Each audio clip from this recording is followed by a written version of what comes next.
오늘은 마태복음 13장 51절 52절 천국의 제자된 서기관 비유하는 제목으로 말씀을 같이 나누도록 하겠습니다. 여기 오늘 보시면은 51절에 이 모든 것을 깨달았느냐 하고 묻는 것입니다. 이 모든 것을 깨달았느냐라고 하는 것은 앞에서 예수님께서 들었던 그 천국 비밀에 관한 비유를 다 이해가 되느냐 깨달았느냐라고 질문을 하신 것입니다. 이때 제자들이 대답하되 그러하오이다 하고 대답을 했습니다. 이 대답을 듣고 예수님께서 이르시되 마지막 비유를 말씀하시는 겁니다. 그러므로 천국의 제자된 서기관마다 마치 새것과 옛것을 그 곳간에서 내오는 집주인과 같으니라 라고 말씀을 하시고 53절에 보면은 예수께서 이 모든 비유를 마치신 후에 그곳을 떠나서 이렇게 나오고 있습니다.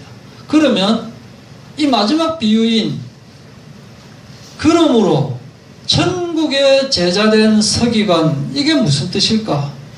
천국의 제자는 무슨 뜻이고 서기관은 또 무슨 뜻이고 새것과 옛것을 곳간에서 내온다고 했는데 새것과 옛것은 무슨 뜻이며 곳간은 무슨 뜻이며 내오는 집주인은 무슨 뜻이냐라고 하는 것을 오늘 한번 알아보고자 합니다.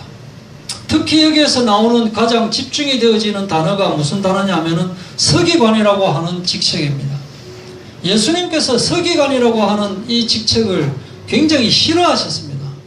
마태복음 23장에 보시면은 마태복음 23장에는 서기관에 대해서 굉장히 질책하는 그런 말씀들이 많이 나오고 있습니다. 화 있을진저 외식하는 서기관과 바리새인들이여 이렇게 말을 많이 하고 있습니다. 화 있을진저 마태복음 23장 13절에 보시면은 23장 13절에 보시면은 화 있을진저 외식하는 서기관들과 바리새인들이여 너희는 천국문을 사람들 앞에서 닫고 너희도 들어가지 않고 들어가려 하는 자도 들어가지 못하게 하는도다 하고 말하고 있습니다.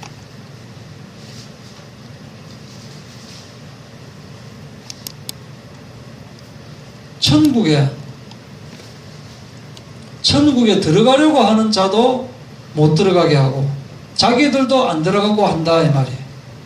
누가요? 서기관과 바리새인들이. 그래서 화 있을진저 이 말은 야 이 저주받을 놈들아 이 말이야. 그냥 조금 이제 쌍스럽게 이야기하면 그냥 이 술 한잔 하고 욕하는 말이에요. 그냥 야 이 새끼들아 야 이 놈들아 하고 그 말이에요. 이게 그냥 막 욕을 하는 거예요. 천국문을 사람들 앞에서 닫고 너희도 들어가지 않고 들어가는 하는 자도 들어가지 못하게 하는도다 이렇게 말하고 있는 그 대상이 바로 서기관인 것이에요. 또 23장 15절에 보시면 화 있을진저 외식하는 서기관들과 바리새인들이여 너희는 교인 한 사람을 얻기 위하여 바다와 육지를 두루 다니다가 생기면 너희보다 배나 더 지옥 자식이 되게 하는도다. 그러니까 열심히 전도를 해서 구한 사람을 지옥 자식이 되게 만들어 버린다. 누가요? 서기관들이. 서기관 바리새인들이 이렇게 한다. 그러니까 외식하는 이 말은 겉으로만 열심히 하는 척하는 이 말인 거예요. 또 25절에도 어떤 말씀이 나오느냐? 화 있을진저 외식하는 서기관들과 바리새인들이여 잔과 대접의 겉은 깨끗하되 그 안에는 탐욕과 방탕으로 가득하게 하는도다. 이렇게 나오는 거예요. 23절에도 화 있을진저 외식하는 서기관들과 바리새인들의 너희가 박하와 회양과 근처에 11조는 들이되 율법에 더 중한 바 정의와 긍휼과 믿음은 버렸도다. 이렇게 질책을 하고 있는 것입니다. 지금은 과연 어떻느냐? 지금도 사실은 그렇습니다. 지금도 겉으로는 열심히 하는 척, 겉으로는 사람들 앞에서 이런 좋은 말 저런 좋은 말 하고 있지만은 정작 본인들은 외식하는 서기관과 바리새인들처럼 교회까지 끌어다 놓고 지옥에 가고 하고 있대. 지옥에 가도록 하고 열심히 전도해가지고 지옥에 가도록 하고 있다. 지금 그것을 지금 예수님께서 말하고 있는 것입니다. 서기관이라는 어떤 직업이냐 하면은 하나님의 율법을 읽고 하나님의 율법을 해석하고 그 해석한 것을 사람들에게 선포하는, 오늘날로 보면은 말씀의 해석자요 말씀의 선포자인 직분인 것입니다. 굉장히 중요한 직분이에요. 말씀에 대해서 완전 전문가인 거예요. 그런데 이 서기관들이 율법을, 이 하나님의 말씀을 문자적으로 해석을 해가지고 더 어렵게 만들어버리는 거예요. 그래서 기존에 있는 그 하나님의 말씀에다가 자기들이 생각한 율법까지 더 해가지고 사람들이 아무 생활을 못할 정도로 만들어버리는 거예요. 이렇게 해도 죄고 저렇게 해도 죄고 그렇게 만들어버린다. 이들이 자기의 그 직책의 본분을 망각한 채 종교 사기꾼으로 완전히 전락하는 거예요. 하나님의 말씀을 풀이해서 전하면 되는 것인데 그것을 빌미로 해서 사람들 위에 서려고 하는 거예요. 사람들을 짓밟으려고 하는 거예요. 그래서 사람들이 자기 말을 안 들으면은 너희는 지옥 간다 이렇게 만들어버리는 거예요. 그러면서 권력을 사랑하고 돈을 사랑하고 자기 욕심들 채우기에 급급했다 하는 겁니다. 종교적으로 얽매이게 해가지고 협박하고, 그래서 예수님이 화 있을진저라고 질책했던 것입니다. 그런데 지금 마태복음 13장에 말하고 있는 천국의 제자된 서기관 할 때 이 말은 원래의 의미를 말하고 있는 거예요. 예수님께서 질책했던 그것을 말하는 것이 아니고 원래의 의미를 말씀하시면서 바로 이 당시에 엉터리로 종교 사기꾼으로 전락해서 활동하고 있는 그 서기관과 비교해서 역설적으로 표현을 하고 있다라고 하는 것으로 볼 수 있습니다. 어떤 정치인들이 있다. 우리가 정치인에 대해서 생각을 할 때 물론 정치인들이 열심히 정치를 하고 있지만 우리가 그냥 개념적으로 저 사람이 정치인이다 라고 하면 어떤 마음이 들고 있습니까? 뭔가 사기꾼 같은, 뭔가 자기 이익만 세울 것 같은, 뭔가 국민을 위하여 하는 척 하면서 지 돈만 챙길 것 같은 느낌을 우리가 들고 있지 않습니까? 그죠? 미안하지만은, 정치인들에게는 미안하지만은, 그러면서 또 정치인 앞에서는 우리가 어떻게 합니까? 고개를 숙이면서, 이렇게 되어버리는 간사한 인간들이다. 이거죠.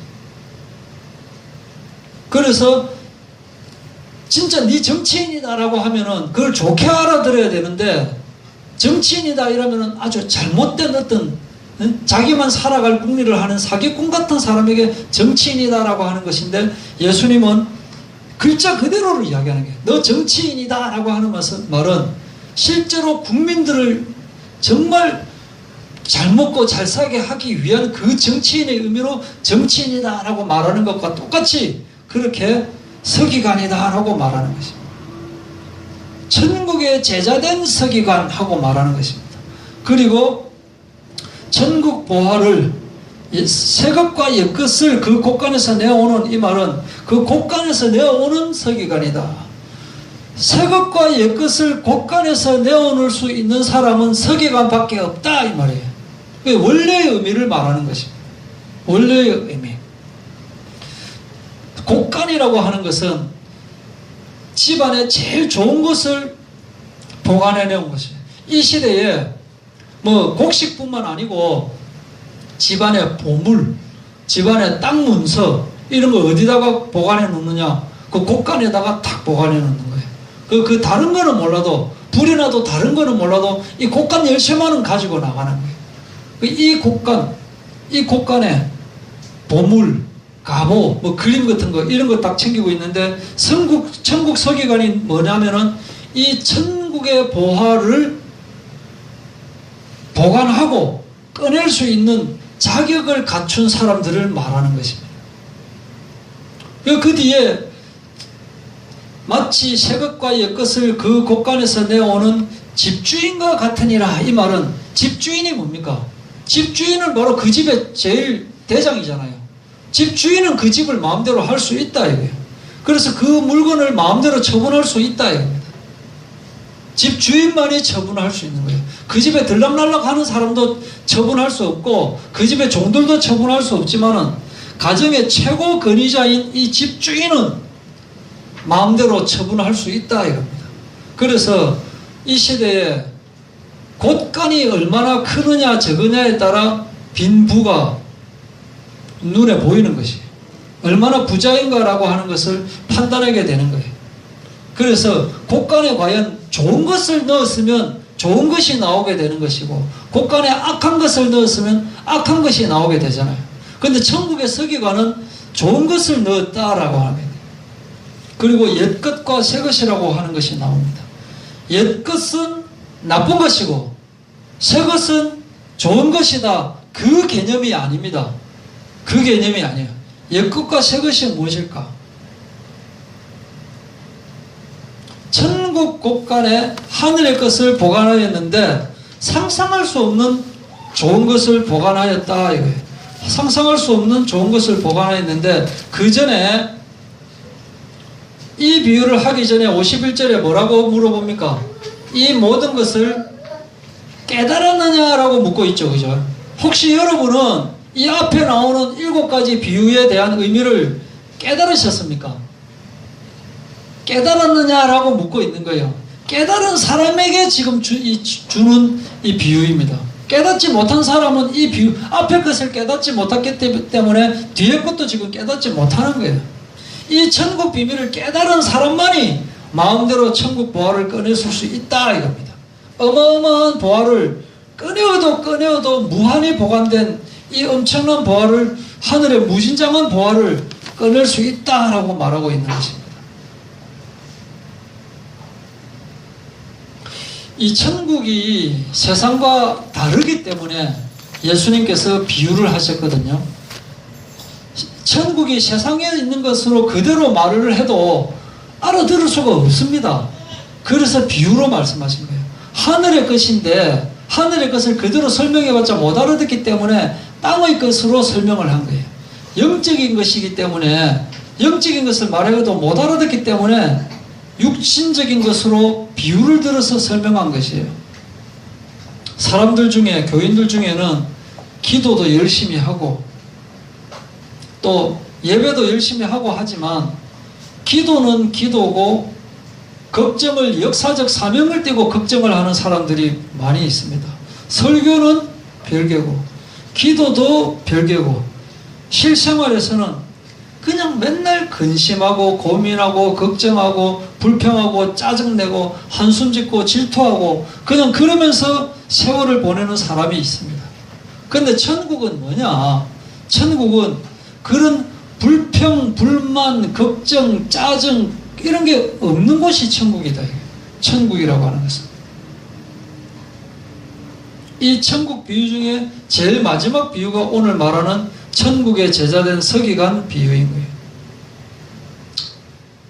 이 비유를 모든 것을 깨달았느냐라고 할 때 적어도 우리가 알아야 될 것이 뭐냐면은 천국은 존재한다라고 하는 것은 우리가 분명히 알고 있어야 돼요. 뭐 앞에 있는 내용을 자세히는 잘 모른다 하더라도 천국은 있다. 하나님은 존재한다라는 것이 인정되어져야 되는 거예요. 만약 하나님이 없다고 하면은 사람은 동물과 같아지는 것이 되어버립니다. 하나님이 안 계시다고 하면은 우연히 어떻게 하다가 보니까 사람은 많이 발전을 해서 사람으로 된 것이고 덜 발전한 것은 동물이고 그렇게 되어버린다니까요. 천국이 없다고 하면은 구원도 없는 것이고 천국이 없다고 하면은 지옥도 없는 것이 되어버리는 거예요. 하나님이 없다, 천국이 없다 이렇게 생각하는 것이 바로 마귀가 우리에게 주는 생각이거든요. 천국이 없다면은 지옥도 없기 때문에 이 세상에 악이 존재하는 이유가 되는 거예요. 이 세상에 악이 왜 존재하고 있는 줄 압니까? 천국이 없다고 생각하기 때문에 악을 행해도 두려움이 없는 겁니다. 지옥 갈 이유가 없는 거예요. 내가 악을 잘 행해서 아무에게도 안 들키면 그거로 성공한 것으로 끝난다고 생각을 한다 이거예요. 사람들이. 그럼 질문을 합니다. 아니 예수 믿는 사람도 죄를 짓던데요. 예수 믿는 사람도 나쁜 짓 하던데요. 라고 말을 하지만은 예수 믿는 사람이 죄를 짓는다 이 말은 그 예수 믿는 사람이 죄를 짓는 그 순간에는 하나님을 못 보고 있기 때문에 죄를 짓는 거예요. 하나님이 안 보고 있다고 생각을 하기 때문에 아담처럼 아담이 선악과를 따먹었을 때 하나님이 보고 있다고 생각했겠습니까? 보고 있다는 그런 생각을 안 했겠습니까? 안 했다 이거예요. 가인이 아벨을 돌로 쳐 죽일 때 하나님이 보고 계신다라고 생각을 했겠습니까? 안 했겠습니까? 가인은 분명히 하나님이 존재하고 있다는 것을 알고 있지만 아벨을 쳐 죽일 때는 하나님의 존재 자체를 기억을 하지 않았다 이거예요.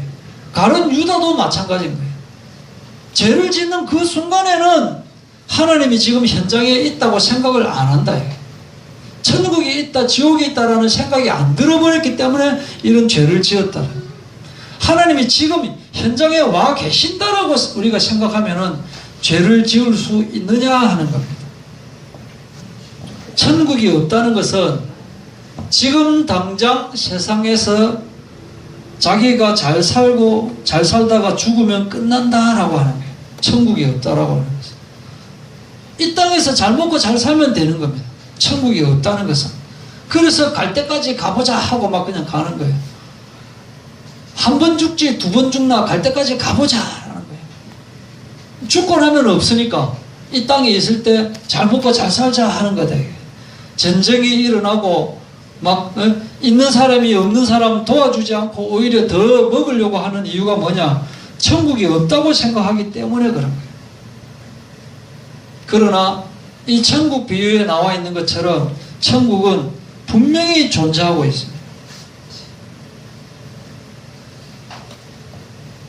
이 세상 사실은 이 세상은 잠깐이고 천국은 영원합니다. 이 세상은 잠깐이라니까요. 그것만 후다닥하고 지나가 버리는 거예요. 그래서 이 땅에 살면서 예수님을 나의 주인, 나의 왕으로 모시면서 살다가 나중에 영원한 천국에 들어가게 되는 것이 바로 이 기독교인의 축복이다. 그래서 그리스도인은 죽음이 별로 두려운 게 아니에요. 만약에 그리스도인인데도 불구하고 죽음이 두렵다라고 하는 것은 아직까지는 그리스도인이 안 된 거예요. 아직까지 그리스도인이 안 된 거다니까요. 죽음이 두렵다라는 것은. 그리스도인이라고 하는 것은 천국에 들어가서 천국 생활을 하는 그 준비기간이 바로 이 땅인 거예요. 천국 문이 열게 되는 그 순간이 내가 죽게 되는 순간이라니까요. 천국 문이 열리는 그때가 바로 이제 시작인 거예요. 다만 걱정되는 것은 뭐냐? 이 땅에 남아있는 사람들이 조금 걱정되는 거예요. 아, 우리 자식들 좀 잘 먹고 잘 살아야 될 건데 그 정도로 걱정될 뿐이지 본인은 이제 천국에 입성하는 거라니까요. 그러니까 먼저 죽은 사람 불쌍하게 생각할 거 하나도 없고 또 내가 저 사람보다 먼저 간다고 해서 뭐 좋아할 것도 하나도 없는 거예요. 이게 안 되면은 아직까지 천국 비밀을 모르는 거라니까요. 천국이 없다면은 구원도 없고 부활도 없고 의미가 없는 거예요. 우리 지금 현재 이 땅에 있는 우리가 느낄 때는 천국이 비현실적으로 느껴지지만 사실은 이 땅이 비현실적인 거예요. 우리가 영원히 천국에서 살게 되기 때문에 이 땅은 사실은 비현실적인 거라니까요. 지나가고 마는 것이라니까요. 지나가고 마는 여기에 내가 혈안이 되어 있느냐 아니면 천국에서 생활할 것 거기에 대해서 내가 관심을 가지고 있느냐. 천국 비유에 대한 결론이 뭐냐? 천국은 말로 설명할 수 없을 만큼 다양하게 비유를 했습니다. 그렇게 천국은 다양한 특성을 가지고 있습니다. 천국의 다양성입니다. 천국은 우리가 눈에 확 보이는 것처럼 그렇게 확실하게 보이는 것이 아니에요. 그래서 천국의 은닉성이라고 말하는 것입니다. 그리고 천국이 그냥 있는 것이 아니고 겨자씨가 겨자나무가 된 거예요. 누룩이 막 밀가루를 확 퍼뜨리는 것처럼 이렇게 천국은 확장을 하고 있는 거예요. 이렇게 천국은 은닉성을 가지고 있고 다양성을 가지고 있고 확장성, 진행성을 가지고 있지만 이 천국이 완전히 열릴 때는 완벽한 천국이 되어진다. 천국의 완전성을 가지고 있는 거예요. 예수님께서 한 가지 모습만으로 비유한 것이 아니고 여러 가지 모습으로 비유한 것은 마치 예수님을 표현할 때 마태복음, 마가복음, 누가복음, 요한복음 이 복음이 똑같은 예수님의 생애에 대한 것을 기록한 글인데도 불구하고 같은 듯 다르게 표현이 되어 있습니다. 마태복음, 마가복음, 누가복음, 요한복음이 같은 듯 다른 거예요. 어떤 사람이 말할 때는 아니 하나님이 한 분이시고 예수님이 한 분이신데 왜 이렇게 다르게 표현이 되었느냐, 이거 엉터리 아니냐 라고 따질 수가 있겠지만은 보는 관점에 따라서, 보는 양상에 따라서 다르게 특징이 되어져 있는 거예요. 이렇게 입체적으로 볼 수 있도록 기록이 되어 있는 거예요. 천국이 이렇게 특성이 여러 가지 다양한 특성을 가지고 있다 이거예요. 어떤 사람들은 왜 천주교처럼 교황청을 중심으로 해가지고 일률적으로 하지 않고 막 여러 교파가 있느냐라고 따지지만은 사람의 얼굴 다르고 색깔 다르고 성격 다르고 하듯이 자기한테 맞게 예수를 믿으라고 여러 교파가 있는 거예요. 천국을 한 가지 모습만 보도록 딱 하는 것이 바로 이게 이단이다 이게. 우리가 만약 제주도에 대해서 설명한다 했을 때 제주도 섬이다, 대한민국 남쪽에 있다, 뭐 한라산이 있다, 이런 지리적 특성으로 볼 수도 있고, 또 한편으로는 거기 있는 놀이공원이라든지 뭐 전시회라든지 공연이라든지 볼거리 먹을거리 이렇게 여러 가지로 설명을 할 수 있는 거예요. 그런데 이렇게 종합적으로 판단을 하지 않고 한 부분만 딱 가지고 말하기 때문에 잘못 해석하는 것이고 극단적으로 가는 것이고, 그게 이단이다 이게. 51절에 이 모든 것을 깨달았느냐라고 말하고 있습니다. 과연 제자들이 이 모든 것을 다 깨달았겠습니까? 깨달았겠습니까? 절대로 다 못 깨닫습니다. 이 모든 것을 깨달았느냐라고 할 때 우리는 습관적으로 선생님이 막 설명하고 알겠습니까? 하면 학생들은 예 해버리는 거예요. 설교할 때 막 설교하고 나서 믿습니다 하면 아멘 해버리는 거예요. 무슨 말인지도 모르고 습관적으로 아멘 하는, 지금 그 상황인 거예요. 사람들이 예스라고 하는 것에 문제가 있는 거예요. 전번에 말씀드렸잖아요. 따지고 들어가야 되는 게, 왜 예수가 오셔야만 되는가? 왜 예수가 죽으셔야만 되는가? 진짜로 교회 이게 맞는가? 진짜 하나님 맞는가? 혹시 부처가 진짜 아닌가? 혹시 마호메트가 진짜가 아닌가? 따져봐야 돼. 따져보면 알 수 있게 되는 거예요. 예수님은 분명히 제자들 모두가 알아들었다고는 생각하지 않았을 것입니다.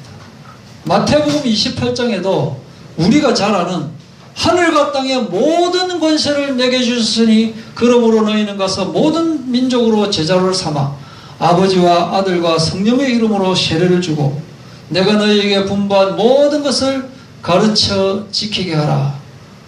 볼지어다 내가 세상 끝날까지 너희와 항상 함께 있으리라 라고 말씀하실 때 바로 그 앞절에 뭐라고 되어 있느냐, 아직도 의심하는 사람들이 있더라 라고 되어 있는 거예요.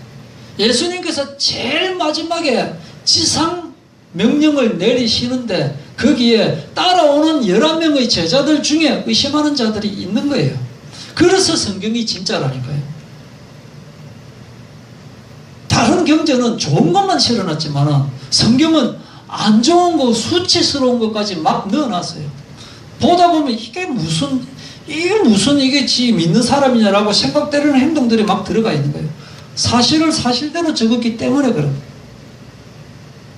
이렇게 의심한 자들이 있지만은 예수님께서는 예수님의 계획이 있기 때문에 다 깨닫지 못해도 너희들 다 알곡이 아니더라도 너희들 중에 쭉정이가 있더라도 가라지가 있더라도 가만두시는 것입니다. 그러면서 계획대로 하는 것입니다. 그러면서 옛것과 새것을 내는 집주인과 같다라고 말하고 있습니다. 그러면 서기관에 대해서 일단 알았지요. 그죠? 천국의 제자라는 개념을 알았죠. 지금 제자들한테 천국의 제자라고 말을 하는 거예요. 너가 천국 비유를 다 알아들었으니까 천국의 제자된 서기관마다라고 말하는 거예요. 누구에게 말하느냐? 제자들한테 말하는 거예요. 그러면서 서기관이라고 말한다. 왜 서기관을 말한다? 이때 당시에 서기관은 완전 엉망진창인데 서기관 본연의 임무를 갖춘 그 서기관에 대해서 이야기를 하고 있는 거예요. 그러면서 옛것과 새것을 곳간에서 내온다. 이 내용이 성경에서 굉장히 쉬우면서도 어려운 구절로 지금 되어 있는 게 바로 마태복음 13장 52절입니다. 굉장히 난해한 구절 중에 하나예요. 이게 쉬운 것 같으면. 왜냐면 왜 난해하냐 하면은 옛것과 새것에 대해서 논란이 많습니다. 옛것과 새것에 대해서 제가 오늘 정리해 드리겠습니다. 옛것과 새것에 대해서 가장 일반적인 거는 뭐냐? 옛것은 구약이고 새것은 신약이다라고 생각을 많이 하고 해석을 많이 하고 설교를 하고 있습니다. 그런데 저는 여기서 또 조금 이상한 점을 발견할 수 있는 것이 뭐냐면은 이때 당시에는 신약 성경 자체가 없었어요. 그래서 새것을 신약 성경이다라고 말하는 것 자체가 약간의 모순이 있는 거예요. 이해는 되지만 그래서 옛것은 율법이고 새것은 신약이다. 옛것은 구약이고 새것은 신약이다라는 것이 약간 안 맞습니다. 또 옛것은 기존 성도고 새것은 새신자다라고 그렇게 해석하는 것도 많이 있습니다. 왜냐하면은 그 곡간에 알곡은 곡간에다가 넣고 가라지는 불에 태운다라고 하는 것이 천국 비유 앞에 나왔기 때문에 안에 있는 것은 이제 옛것은 기존 성도고 새것은 또 새로운 신자다. 그래서 이제 천국이 열렸을 때 다 천국에 들어가기 위해서 옛것과 새것을 내어놓는다라고 하는 말이 그럴듯하지만 서기관하고 또 비유하면 또 조금 안 맞는 그게 있어요. 그리고 옛것은 감추어진 것, 새것은 드러난 것 이렇게 표현하는 것도 많이 있습니다. 뭐가 틀렸다라고는 말할 수 없는데 또 확실하게 맞다고는 또 좀 볼 수가 없는 거예요. 감추어진 것을 드러낸다라고 했기 때문에 옛것은 감추어진 것이고 새것은 그것이 드러난 것이다.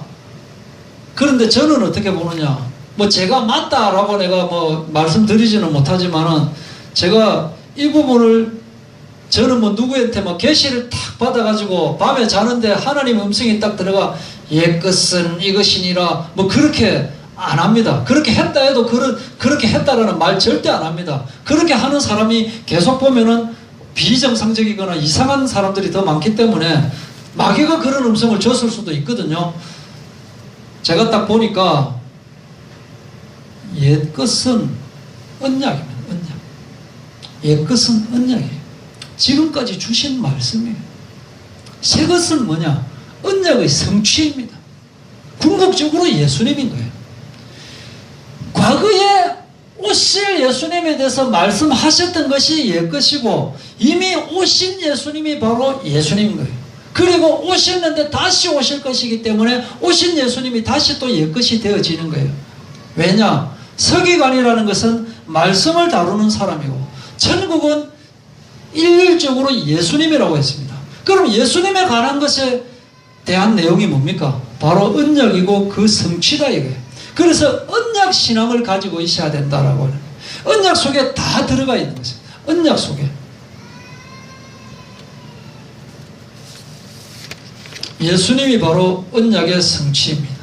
예수님이 바로 천국의 보화인 것입니다. 그래서 그 속에 지혜와 지식, 영적인 보화가 다 들어있다고 했습니다. 예수님이 보배로운 산돌이라고 했고 예수님이 하나님의 비밀이라고 했죠. 그죠? 하나님의 성경에 나오는 비밀 거기다 그리스도 탁 집어넣으면 다 해석이 되어버려요. 성경에 나오는 천국 거기다 그리스도를 탁 집어넣으면 다 해석이 되어버린다. 그래서 곡간에 보관되어 있으면서 곡간에서는 안 들어간 것은 절대 안 나옵니다. 곡간에 안 집어넣은 것이 문을 열었는데 이거 안 넣었는데 누가 넣었나 그렇게 나오는 것은 하나도 없다는 거예요. 들어간 것만 나오는 거예요. 뭐가 들어가느냐? 하나님의 언약이 딱 들어가는 거예요. 그럼 나올 때는 언약의 성취가 되어서 나온다. 그 쌓은 선에서 선한 것이 나오고 그 쌓은 악에서 악한 것이 나온다. 곡간에는 선한 것만 들어가 있는 거예요. 선한 것만 쌓았기 때문에. 그래서 그를 믿는 알곡들에게 제공되어지는 것이다. 하나님의 은혜의 창고, 하나님의 은혜의 말씀이 육신으로 오신 분이 바로 예수님. 이것을 집주인이 뭡니까? 자기 마음대로 열 수 있고 꺼낼 수 있는 사람이 집주인이 돼요. 이 집주인이 자기 집 곳간에서 꺼내서 마음대로 베풀듯이 이렇게 우리가 천국의 제자된 서기관처럼 집주인처럼 하나님께서 우리에게 주신 이 언약을 보관하고 있으면서 이를 필요한 사람들에게 그때그때 얼마든지 무한정으로 나누어 줄 수 있는 천국의 서기관이다라고 하는 것을 예수님께서 우리에게 말씀하신 것입니다. 간단하게 바로 그 뒷구절이 뭐가 나오느냐? 바로 그 뒷구절이 뭐냐면은 예수님께서 고향에 가셨습니다. 사람들이 예수님을 그리스도로 믿지 않고 배척을 합니다. 왜냐? 사람들이 볼 때는 저거 목수 아들 아이가 저거 저 뭔데? 이렇게 되어버린 거예요. 예수님이 고향에 갔는데 이렇게 사람들이 영적인 눈이 열려져 있지 않으면은 그냥 과거의 그 목수의 아들로밖에 안 보인다. 과연 우리는 예수님을 누구로 보느냐? 예수님을 하나님의 아들 예수 그리스도로 보느냐, 아니면 한낱 목수의 아들로 보느냐, 한낱 종교 창시자 중에 하나로 보느냐 이겁니다. 여기에 따라 우리 운명이 달라지게 되어 있습니다. 기도하고 마치겠습니다.